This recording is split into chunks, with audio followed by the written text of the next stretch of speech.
دیژنەی کشتتوکاری پەرلەمانی کوردستان سەردانی بەغدا بکەین بۆ مستحقاتی فەلاحەکانی خۆمان کە زۆر بێنەبەریان پێ دەکەن بەڕاستی و زۆر غەریشمان لێ دەکەن.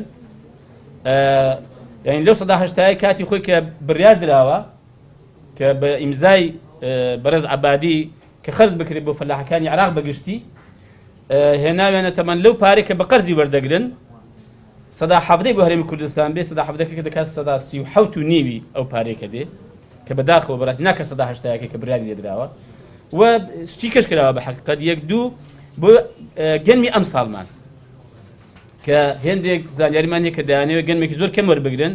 ئێمەش ئەم ساڵش گەنمێکی زیادی پێداویست خۆمانمان هەیە دەبێت ساغیکەینەوە بۆ ئەمەشیان و بۆ هێندێک بابەتی تریش کە لە نزیکەوە گفتوگویان لەگەڵ دەکەین سەردانی بەغدا دەکەین ئینشاءڵڵا.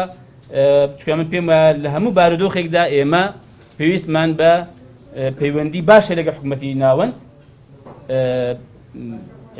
لە حتا گە باسی ڕفراندۆم بکەین حتا گە باسی دەوڵەتی سەربەخۆش بکەین. ئێمە ئێستا باشترین وڵات باشترین شوێن لە ڕووی ئابووریەوە بە تایبەتی ئەم باسی سێکتەری کشتتوکار بکەن بۆ ساختکردنەوەی بەرهەمەکانی ئێمە عێراقە. بەڕاستی بۆ بەرهەمەکانی ئێمە عێراقە بۆیە ئێمە بە پێویستی زانین لەم ڕۆوە پەیوەندیمان لەگەڵیان باش بێ.